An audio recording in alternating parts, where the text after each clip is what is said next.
Hi everyone. Some of you must be wondering that one really plan for happiness, especially in such unprecedented times when the greatest of the economists, technocrats, and politicians don't have any strategies or solutions to overcome the situation. Even the country considered to be the superpower has been brought to its knees. In today's Twilight Talks, I'll share my personal experiences and how tough times helped me evolve as a person. So, what today's Twilight Talks is being, presented by Mamta Dhanuka. I was born in a simple but conservative family.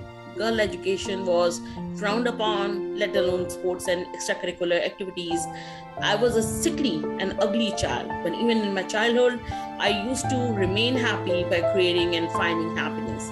I played sports, that increased my immunity, participation in extracurricular activities, created confidence, and reading books made me personable. I went on to become monitor of my class, school prefect, and finally head girl. I lost my father when I was 14-year old, because of which my mother went into depression, was barely able to complete college, and I've been brought up with a lot of discipline by my mother, but have this relentless energy as well, which can easily be called hyperactiveness. Later, I came to know that it's actually a disease. After college, I wanted to complete post graduation, but my mother could not only afford, she could only afford to teach one child, and she chose my brother, the male child of the family. To keep myself busy, I started working as a medical representative. I was married with a lot of pomp and show, but was soon divorced, as in my son-in-laws. My in-laws were greedy people and sought more dowry. I was tortured to no end. I would avoid those gory stories of harassment and name the in laws to publicly shame them, as that won't be inspiring to someone or anyone. But I remained positive and started teaching tuitions and carry forward from there. I restarted my career in pharmaceutical industry, went on to work with biggest names such as Alembic, Cyrus Cadila, Cipla. So I quickly became area sales manager for Delhi and had offers for becoming even regional sales manager. I was restless. My brother suggested me to try a BPO job. I laughed at him because if marketing and sales job was looked upon, BPO was considered to be crime for girls in my family. Girls roaming around with boys in cars at all hours. And I was not sure of my English as well and didn't have any skills in computers. So my brother was amused and he said, I underestimated myself. I gave just 2 interviews and cleared both because I didn't have any passport at that time. I couldn't join GE. Was not aware of the call service of passport at that time. So I joined IBM Daksh. I completed my voice and accent training in 5 days. People used to take 3-4 months easily, to complete that training. I cleared and stood first in my process training as well. On 20th day, average time is again, anywhere from 3 to 5 months. I worked for Amazon and United Airlines and got highest monthly increments, had lowest client dissatisfaction rates and highest customer satisfaction rates. Won all the awards except a trip to US and probably a motorbike or a car. I completed all the trainings which were available for me and got exceptions for many for higher grades as well. And that's the learning path that continued, throughout my life as well, even now. I remarried as I came to know no girl wanted to marry my brother as he had a sickly mother and divorced sister at home. Soon again, got divorced and lost my mother too. I was asked to relinquish my rights in my mother's property and to leave my parental house too. When I got divorced, again, I didn't have any skills or competencies. I was so desperate that I was ready to work for a stipend.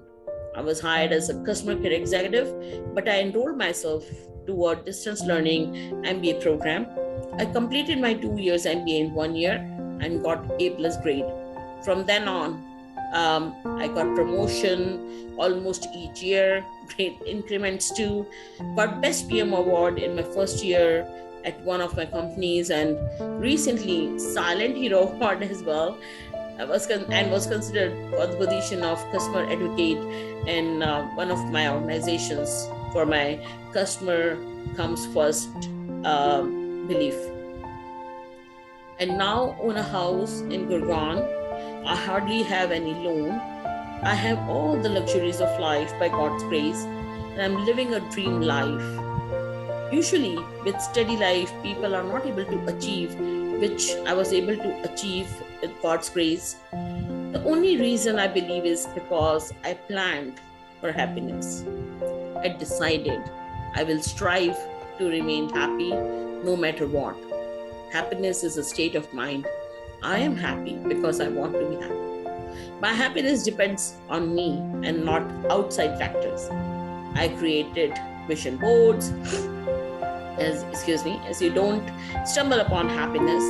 I created smart goals. I can show an email to anyone who wants to see that I wrote to myself on my primary and secondary goals 11 years back. Trust me, this life was beyond my dreams. Apni chadar jitne pair phailana. You must have heard of this adage. I did that. I saved a lot, invested a lot. I had to pay 5 lakhs for my house when my CTC was 4.5 lakhs. I don't know how I managed. Become shopping savvy.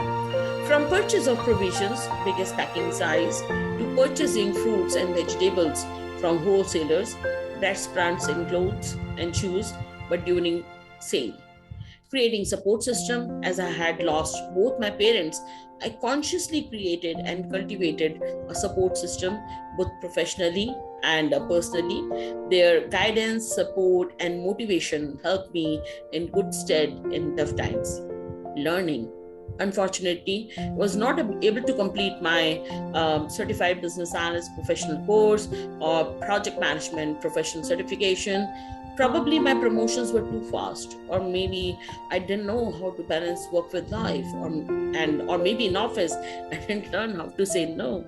I've kept this for contemplation for my golden years, but I'm an avid news reader, book reader, now with Amazon Audible book listener, podcast listener, learned by attending webinars, learned by downloading apps such as edX, Coursera, by subscribing to sites such as Curiosity, HubSpot, Mashable, CIO Review, Modern Analyst, iBug, Gartner, Forrester, Frost & Sullivan, Huffington Post, Medium, and so many more.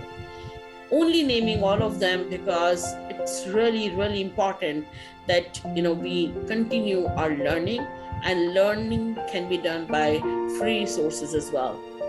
LinkedIn. 15 to 30 minutes religiously on LinkedIn really improved my job profile. And then I went on to do that on Naukri and TimesJob. SlideShare and lynda.com were also good tools for learning. In past few years, though, I haven't worked on my LinkedIn profile or Naukri profile, or profile on any other career sites. On the job training and taking initiatives, I learned so much from my immediate managers. I will not name them as they get embarrassed with my praise. I did all the jobs which were assigned to me. Most were not even mentioned in the job description. But I've now worked and led almost all departments except the engineering coding team in an IT company. I learned the biggest mantra: identify problems and create solutions. Habits for happiness. Daily web series and movies, watching stand-up comedies, home cooked food, attending family and friends events, frequent travel plans, listening to music, dancing, various self-motivating programs such as Landmark Forum and Vipassana. Courage to be disliked. Don't think too much about family and office politics. People will be people. Just work hard and smart and smart, and with the right intent, universe will create a positive shield around you. No politics or scheming will be able to break that positive shield. Lost my father at such an early age. At that time, I felt that we won't be able to live a single day without him. But it's more than 30 years now. Getting divorced, no support from immediate family, instead had to give away what was rightfully mine. All these events, they leave such big impact on your innocent mind and soul. But in a full life of 70 to 80 years, they just become few events. You don't have control over these kind of events, but again, you can create big, impactful events on which you have a control, such as, probably topping in your college, being best at what you do, being best in sports, creating difference, such as my dearest friend Shefali Sangal is doing by empowering women with wings and TwilightTalks. Count your blessings. Instead of focusing on what you don't have, focus on what you do. For example, if you don't have money, think that you are at least able-bodied. And God forbid, if you are not, then think that you are God's special child. A recent example from my life: I gave token money for rental accommodation. 2 days later, I got a better option and I requested the early party to refund my token money if they can. Again, not saying it's to my credit that they refunded money. They did out of their own goodness. Not only that, they came bearing gift at my place and said that they loved speaking with me. In today's world, it is nothing short of a miracle, or what we can call as a big chamatkar. The list is just growing. You must have heard of हजारों ख्वाहिशें ऐसी कि हर ख्वाहिश पर दम निकले, बहुत निकले मेरे अरमान लेकिन कम निकले. For more Gyan, you can contact me at my email address mamta2013thanuka@gmail.com or on my phone number 9711466747. Again, friends, if I can plan for happiness, and then anyone can plan for it too. Before we finish this session, I would say again to everyone, Kar har maidan fateh, which really means win every challenge. Be happy and take care of yourselves. Goodbye.